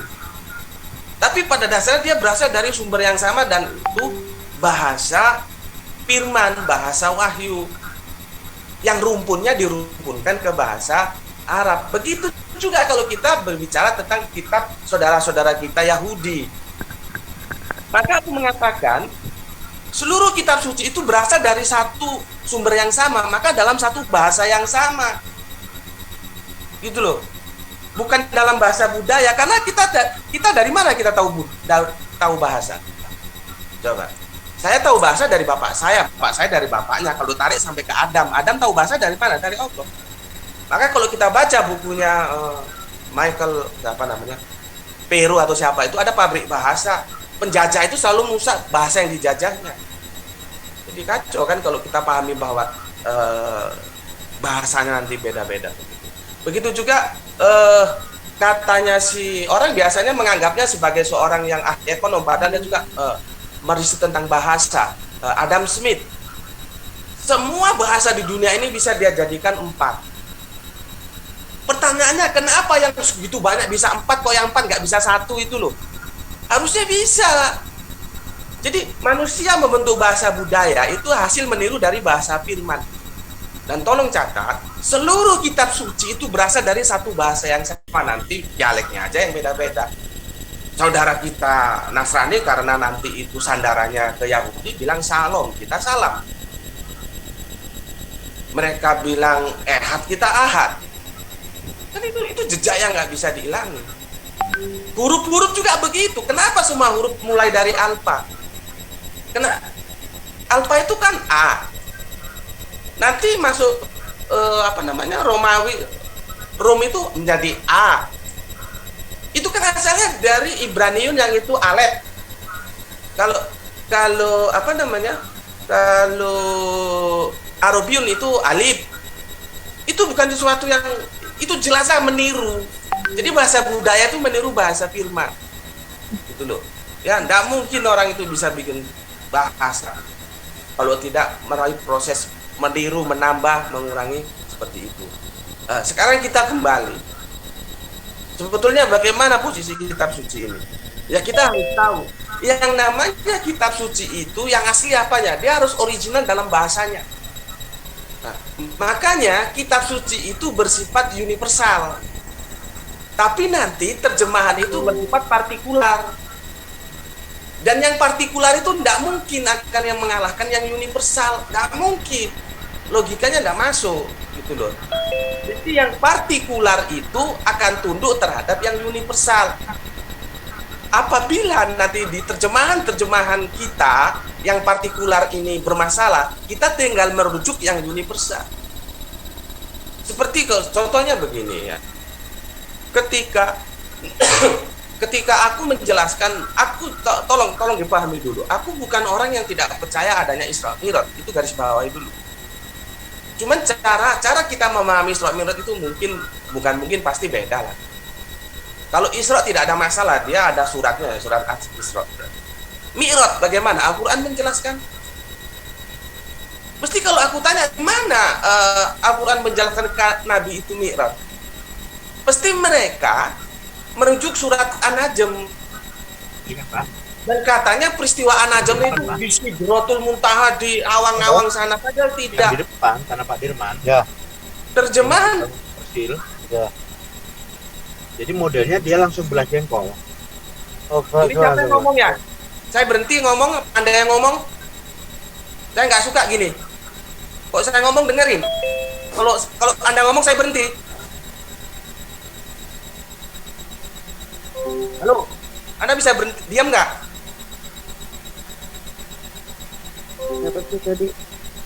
Silakan dilanjut, Bos. Tadi ada yang ke open mic tadi. Saya nggak suka kalau saya ngomong ada yang ngomongin. Kalau ada yang perlu ngomong saya tak benar saja. Oke, kita lanjutkan. Bagaimana pemahaman orang bisa keliru tentang Mi'raj? Karena di sana kata jannah itu diterjemahkan surga, itu yang jadi masalah di surat An-Najm itu. Sehingga seorang yang awam dan itu menjadi mainstream, seolah-olah peristiwa di surat An-Najm itu terjadi di awang-awang di surga sana. Tidak, itu di bumi. Karena surga itu sebetulnya tidak diterjemahkan surga, tapi taman. Sidratul Muntaha, pohon muntaha, ujung pohon sidrot. Itu loh. Nah, aku bisa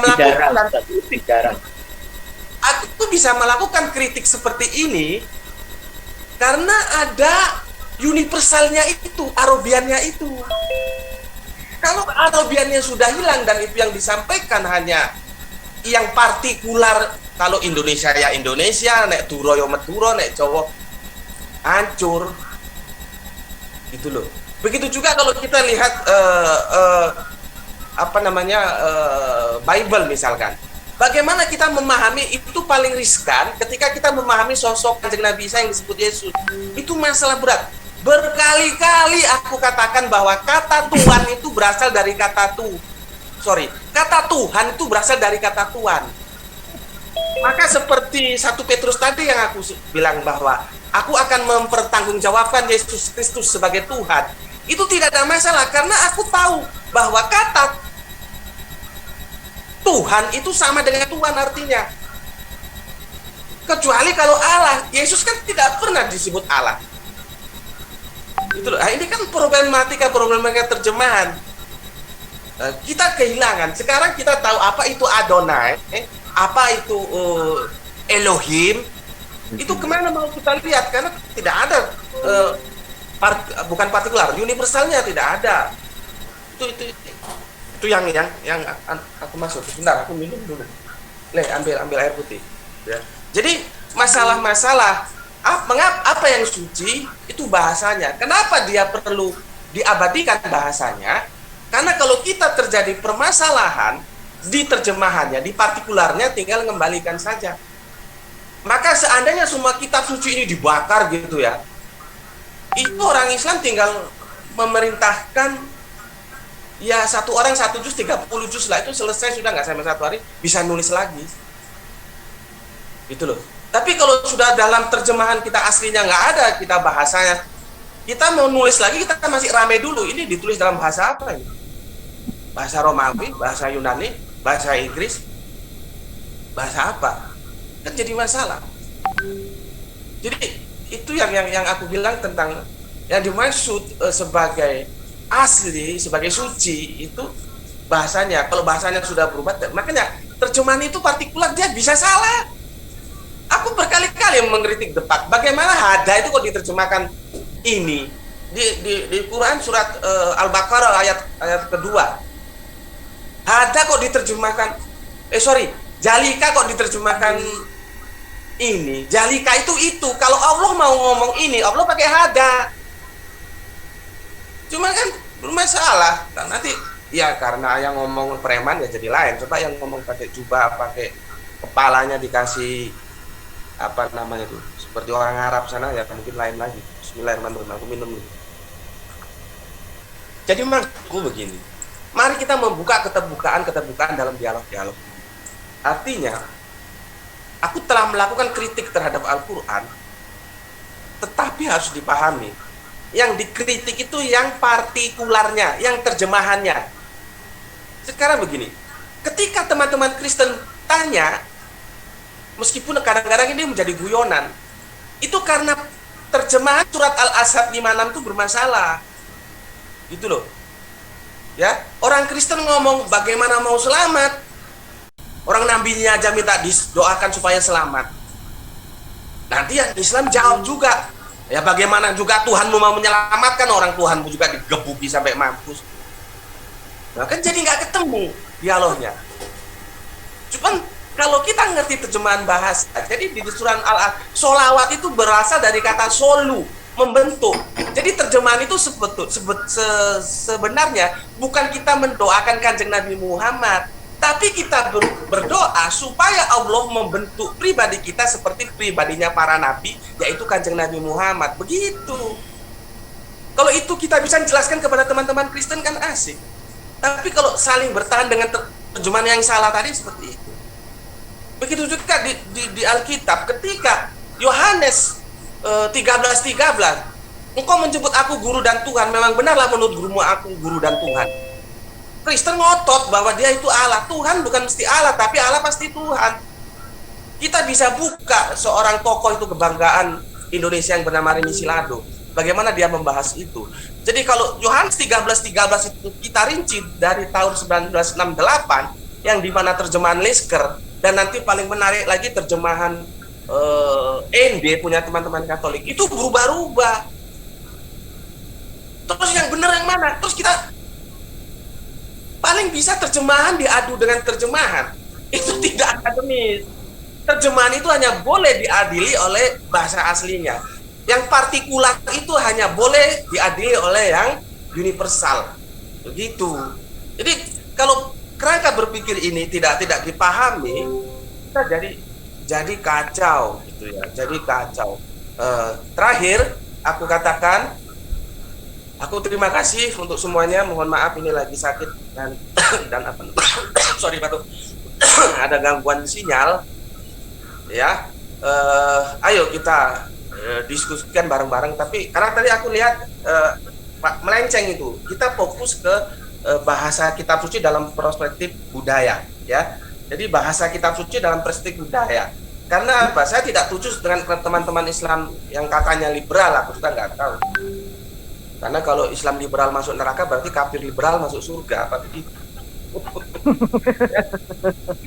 Jadi kan begini temanya, bahasa kitab suci dalam perspektif budaya. Nah, di sini tujuannya kita mendiskusikan bahasa itu. Ya, aku kasih contoh teman Muhammadiyah. Tapi aku belum mendapatkan itu bukunya. Mereka mempunyai terjemahan Al-Quran dalam edisi bahasa Jawa dan ditulis dalam huruf Jawa. Itu aku pernah mendapatkan informasi seperti itu. Artinya dari kita itu jangan menganggap bahwa Muhammadiyah itu sebetulnya tidak anti budaya, gitu loh. Sementara kalau teman-teman yang NU kan pegot, ditulis dalam huruf Arab tapi ngomong Jawa. Nah itu, tapi ini tidak perlu kita pertentangkan lah. Tapi untuk mempertegas bahwa kitab suci itu tidak sama dengan terjemahan kitab suci. Kitab suci itu yang dia ada dalam edisi original bahasanya, sementara terjemahannya terserah mau apa saja. Kitab suci bersifat universal, terjemahan bersifat partikular. Dan seluruh kitab suci itu dalam satu bahasa yang sama. Aku meyakini itu. Cuman kan aku bukan orang yang punya duit banyak untuk riset sampai ke zaman Nabi Abraham misalkan bagaimana musab-musabnya itu apakah dalam bahasa-bahasa tetap. Tapi kan kita bisa lihat seperti tadi Yerusalem, Darussalam. Makanya di setiap aku ini sering dikeluarkan dari grup WA, tapi ya tidak ada masalah karena mereka tidak tahu aja. Orang aku masuk juga nggak minta dimasukkan. Ketika aku bilang Assalamualaikum, terus aku tambahin Shalom alaikum, dia bilang aku kafir. Karena dia nggak tahu bahwa Assalamualaikum itu edisinya Arabian. Kalau Shalom alaikum itu edisinya Ibranium. Cuma kan nggak semua orang ngerti itu, tapi dia mau apa juga terserah aja. Jadi itu menurut aku kita fokus saja. Kita bicarakan bahwa jangan sampai kita tidak bisa membedakan antara kitab suci dan terjemahan kitab suci. Terjemahan kitab suci itu masuk dalam konteks budaya, tapi kitab suci itu harus absolut, dia adalah firman Allah dan semua kitab suci itu berasal dari satu bahasa yang sama. Itu dari aku, mohon maaf bila ada salah, terutama untuk Ibu, subhanallah, saya jadi terkenang almarhum ibu saya. Semoga Ibu selalu sehat ya. Alhamdulillah, insya Allah Gus Petik. Terima kasih banyak. Sama-sama. Cukup Gus? Cukup. Oke. Terima kasih untuk Gus Petik. Sekarang silahkan untuk yang partisipan yang akan bertanya kepada Gus Petik, silahkan. Assalamualaikum warahmatullahi wabarakatuh. Waalaikumsalam warahmatullahi wabarakatuh. Ya, kalau saya simak, mohon maaf sebelumnya pada Gus Betik dan seluruh salam untuk semua keluarga besar saudara-saudara muslim, dan salam juga buat semua saudara-saudara sesama manusia. Jadi kalau saya mengamati bahasa di sana, memang sih sebenarnya agama itu haruslah fanatik. Jadi kalau bagaimana membedakan kitab itu asli dan original atau tidak original. Sebenarnya yang kita pahami di sana di dalam kitab suci itu tadi ada dua versi. Kitab apa Quran. Kalau kitab itu adalah hasil tulisan dari Quran itu sendiri. Mungkin versinya agak berbeda sedikit. Jadi Quran tadi bukan Alkitab, atau Quran tadi bukan Al-Quran. Kalau Al-Quran itu yang firman Allah telah ditulis di dalam bentuk suatu buku. Namun Quran adalah sesungguhnya secara harfiah, secara hakikat itu adalah akal pikir manusia yang diberi rahmat oleh Allah Azza wa Jalla untuk memahami apa kehendak-kehendak Allah melalui petunjuk-petunjuk yang telah lalu. Sesuai kata firman Allah yang ada di sana. Sesungguhnya jika Quran diletakkan di atas gunung, maka gunung itu kan hancur. Bila Quran itu diletakkan di tengah lautan, maka lautan itu kan kering. Pertanyaannya, Quran yang mana yang dimaksud dalam petunjuk-petunjuk Allah itu sendiri? Dan jika Quran itu ditulis dalam bentuk suatu buku atau Al-Quran katanya tadi, dan seluruh lautan dijadikan tinta untuk menulisnya, dan seluruh kayu yang ada di muka bumi ini dijadikan penanya untuk menulis, itu tidak akan cukup. Begitu. Jadi di sini butuh pemahaman bahasa petunjuk-petunjuk dari Allah itu sendiri. Begitu. Mohon maaf, kita stop dulu untuk penanya karena belum dipanggil. Jadi peraturannya jelas, yang raise hand dipanggil dan harus open cam, karena jangan sampai narasumber ini menghadapi seorang penanya yang gak jelas gitu loh. Jadi mohon maaf, ini untuk Firman Tajir kita masukkan lagi, tapi silakan yang lain, moderator silakan panggil yang lain dulu. Oke, terima kasih. Tegas dalam ini, gak enak kita juga penanya ini nggak jelas siapa, kasihan juga narasumber kayak Gus Betik sama Pendeta Eli, masa penanya nggak ada kelihatan orangnya. Baik. Oke, silakan lanjut. Terima kasih Bang Basin. Assalamualaikum. Boleh saya bertanya? Sebentar berhubung tadi ada yang sudah bertanya dulu ya, sekarang saya alihkan dulu ke yang belum bertanya ya. Kepada Bapak Budak Angon silakan. Jangan lupa open cam, silakan. Monggo.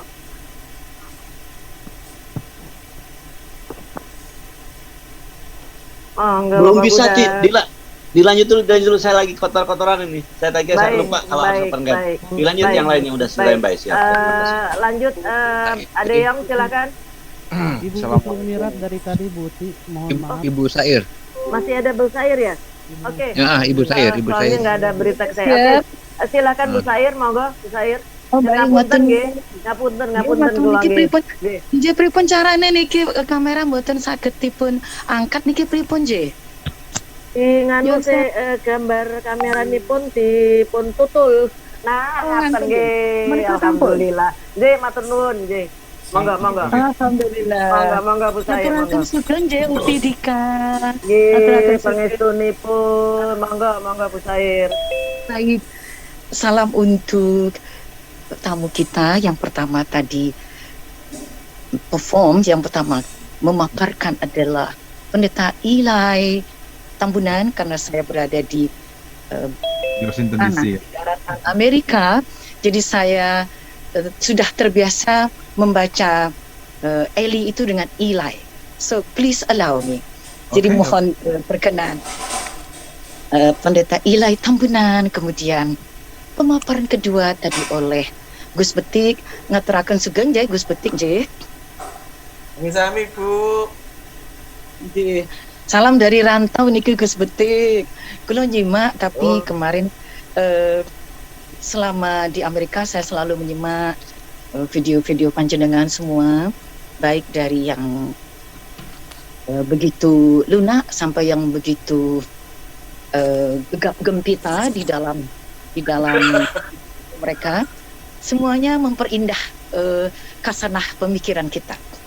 Baik, dados nyuwun sewu niki Pendeta Eli datang panjenengan riyen nggih kepada Anda duluan, tidak apa-apa ya. Monggo. Baik. Nyuwun sewu, pertama izinkan saya untuk konfirmasi terlebih dahulu. Tadi Anda membacakan surat satu penggalan dari Lukas. Kalau boleh tahu tadi dari ayat berapa itu ya? Bapak. Lukas 2 itu ayat 8 sampai itu satu perikop ya. Lukas 2 ayat mulai ayat 8 tadi. Lukas apa betul dari Lukas 26 ya? No, Lukas 2 ayat 8. Oh, 2 ayat 8. Oh, 2 ayat 8. Oh, saya tadi menulisnya, oh berarti saya salah merangkum ya 2 ayat 8. Baik. So sampai seterusnya itu ada beberapa ayat. Okay. So I corrected it. 2 ayat 8. 2 ayat 8. Karena ada titik persamaan antara 26. Sorry. 1 ayat 26, sorry. Saya mau baca tadi selanjutnya. 26. Ya, 1 26 sampai seterusnya. Sorry. Itu yang saya maksud tadi. Karena saya pikir 28 kok belum terang ketinggal aja. Anu ini pun selarasi pun. Nah, ini 26. Baik. Jadi saya coba lihat di sini 1:26. Pertama, in the 6th month after Elizabeth had become pregnant, God sent the angel Gabriel to Nazareth, a town in Galilee. He was sent to a virgin. The girl engaged to a woman named Joseph. He came from family line of David and blah blah blah, etc. Dan seterusnya. Dan akhirnya dikatakan bahwa namanya adalah Emmanuel, Lord be with you. Ya. Kemudian bagaimana Mary was very upset because of his word. She wondered what kind of greeting this could be. Jadi terlihat Bunda Maria, peace be upon her, semoga Allah memuliakan beliau, merasa wonder itu penasaran tapi dalam wujud seperti protes. Saya tidak tahu apa ya bahasa Indonesianya. Kira-kira seperti itu. Penasaran setengah protes. Ada apa gerangan sampai malaikat mengucapkan salam kepadanya? Karena dalam kepercayaan Jewish people, Yahudi, jika malaikat datang, itu that mean something gonna happen. Sesuatu yang besar akan terjadi. Rupanya saya pun sepakat dengan apa yang disampaikan oleh Gus Betik bahwa there is something universal that itu ada satu yang universal yang akan membawa orang-orang dengan cahayanya kepada berbagai hal yang partikular. Jadi cahaya dari yang universal akan membawa orang-orang, siapapun pembacanya, kepada semua hal yang partikular. Di antara yang universal itu yang saya bisa pahami dari apa yang Bapak Pendeta sampaikan dan juga apa yang Gus Betik paparkan tadi adalah bahwa ada wahyu, satu Al-Quran dan satu Injil, the Gospel. Satu itu berarti ada suatu semangat bahwa dalam kedua kitab ini ada nilai-nilai yang mempunyai titik singgung yang sama. Saya mencoba mengambil istilah Bapak Habibie dalam mengekspresikan persamaan. Beliau selalu membuat istilah matematis. Ini Gus Betik, kalau saya matematisnya karena saya tukang hitung not. Maklum saya adalah saya choir director. Saya choir director untuk HUT Kemerdekaan RI di KBRI Washington DC. Jadi kalau saya membuat aransemen lagu, pasti itu Pendeta Tambunan tahu itu harus hitung notnya. Setelah dihitung notnya lagi. Nyan ngapunten Pusair, nyan ngapunten sangat kula nggih. Tolong ditutupkan langsung ke pertanyaan. Baik. Nggih. Ya, baik. Masih ada antrian di belakang. Terima kasih. Nggih, monggo. Matur nuwun. Meski kadang-kadang kita memaklumi bahwa ada mengantar ke arah itu. Jadi, yang ingin saya tanyakan, satu, jika pesan universalnya adalah sama, bahwa ini adalah suatu pesan dari Sang Pencipta alam semesta, maka mari kita berbahagia karena ternyata dua insan ini, yaitu Bunda Maria, semoga Allah memberkahi beliau, di dalam Bible dan di dalam Al-Quran sama. Izinkan saya menunjukkan kesamaan itu. Apa itu? Satu, saya akan bawakan ini ke depan. Ini saya dalam sepekan ini saya sedang berada di beberapa kitab dalam Bible dan ini terlihat bisa dilihat, monggo apakah terlihat ini jelas ini di sini ada saya beri tidak terlihat. Oh, saya beri krayon. saya beri krayon ini Pak Eli. Saya beri krayon. 26 Oh iya, betul. Ya, jadi saya sedang berada dalam kitab itu. Ini untuk sekedar menanyakan pendapat Anda karena topiknya adalah bahasa kitab suci dalam perspektif budaya. Jadi saya melihat bahasa, dalam hal ini kebetulan ini bahasa Inggris. Tadi pagi secara tidak sengaja ada yang menelpon dari Indonesia. Saya minta dicocokkan halamannya. Ternyata cocok, untuk yang ini cocok. Ini Leviticus pasal 26. Kemudian saya di pagi harinya, sehari sebelumnya, saya sedang berada di Exodus 34. Nah, 34. Saya berada di pasal 28. Apakah ini juga kebetulan menurut Bapak Pendeta Eli? Tadi Bapak Pendeta Eli keseleo menyebutkan Luke 28. Ini saya 4 hari yang lalu berada di pasal 28. Maksud saya ayat 28 yang menyatakan berapa lama Nabi Musa berada di Bukit Tursina, 40 hari 40 malam. Kita kunci di sana, cek like. Oke, pasal 28, ayat 28 dari pasal 34 surat Exodus, kitab Exodus tentang 40 hari 40 malam. Lalu hari ini Bapak menyebutkan Luke pasal 1 ayat 26. Saya baru saja membahas surat Leviticus dengan teman-teman di WhatsApp. Leviticus 26. Tentang apa? Nah, ini dia. Mari lihat pasal 27. Jadi kalau 26 itu ada pada halaman kiri buku kitab Bible saya, pada halaman kanan pasal 27, kita lihat bahwa the Lord spoke to Moses, he said, speak to the people of Israel, tell them, katakan kepada orang-orang Israel, tell them, suppose someone makes a special promise to set a person apart to serve me. Andainya ada orang yang sudah berjanji untuk